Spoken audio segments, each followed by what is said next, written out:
The moment I found out, my world shattered.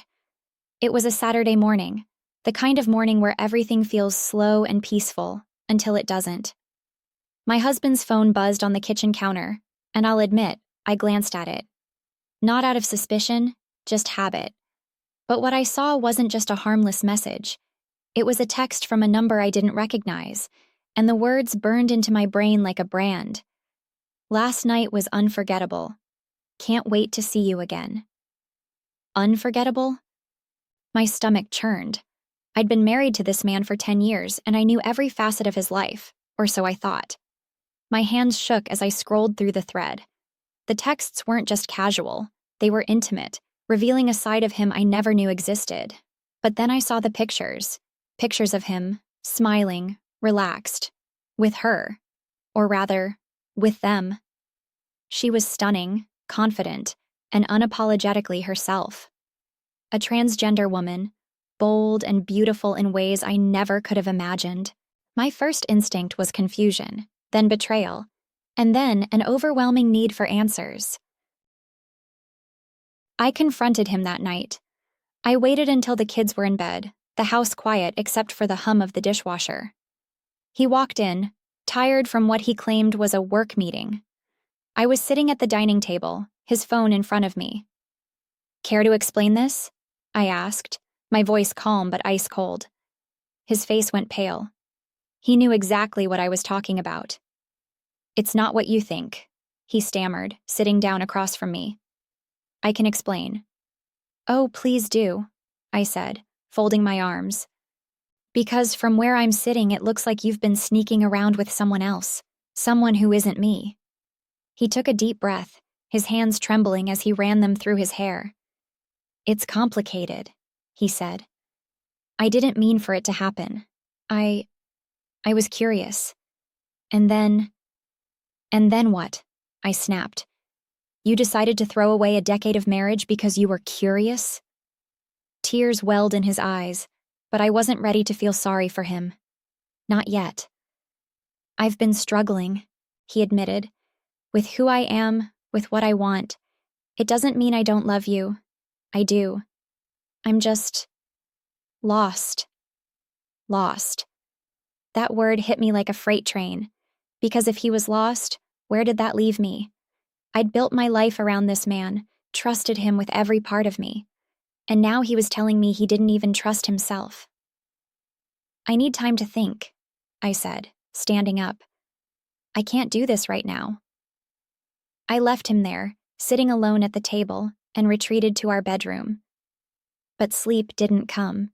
My mind raced with questions I didn't have the answers to. Who was this woman? What did she mean to him? And most importantly, how was I supposed to move forward from this? The next morning, I decided I wasn't going to sit around and wait for answers. If he couldn't be honest with me, I'd find the truth myself. I reached out to a friend who'd been through something similar, someone who knew the pain of betrayal all too well. She gave me advice I'll never forget. "Take control," she said. "Don't let him dictate how this ends. You deserve closure, but more importantly, you deserve to come out of this stronger." Her words lit a fire in me. I started digging, piecing together the parts of his double life he thought he'd kept hidden. I found more texts, more pictures, even receipts for gifts he'd bought her. Every discovery was a dagger to my heart, but it also fueled my determination. Then I found her social media profile. Her name was Maya, and she wasn't shy about her relationship with my husband.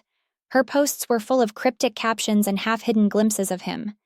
She didn't tag him, but I knew. I knew it was him. Instead of confronting him again, I decided to confront her. I sent her a message, direct and to the point. "You don't know me, but you've been seeing my husband. We need to talk." To my surprise, she responded almost immediately. "I didn't know he was married," she wrote. "I'm sorry.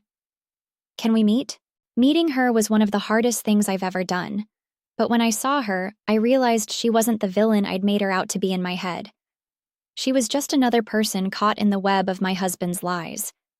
We talked for hours, and by the end of it, I felt something I didn't expect. Solidarity. She'd been deceived, just like me. Together, we hatched a plan.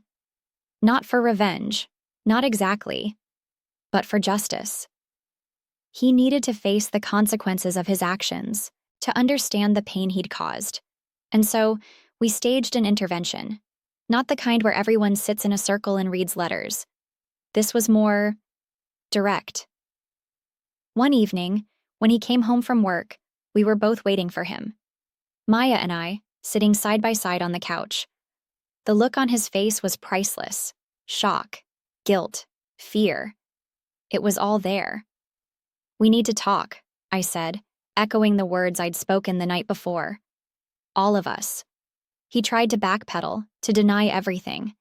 But we had the receipts, literally. There was no escaping the truth. For hours, we laid everything out, confronting him with the reality of his betrayal. By the end of it, he was a broken man, begging for forgiveness from both of us. But forgiveness wasn't something I was ready to give. Not yet. I told him he needed to leave, to figure out who he was and what he wanted. As for me, I needed to figure out the same. The weeks that followed were some of the hardest of my life, but they were also empowering. I found strength I didn't know I had, leaning on friends and family, and even on Maya.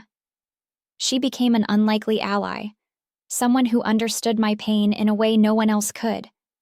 In time, I began to heal. I realized that his betrayal wasn't a reflection of my worth, but of his own struggles and insecurities. And while I couldn't control his actions, I could control how I responded to them. As for him, I don't know if he ever found the answers he was looking for, but I found mine. And I found peace. Because in the end, revenge isn't about hurting someone back. It's about reclaiming your power, your dignity, and your sense of self. And that's exactly what I did.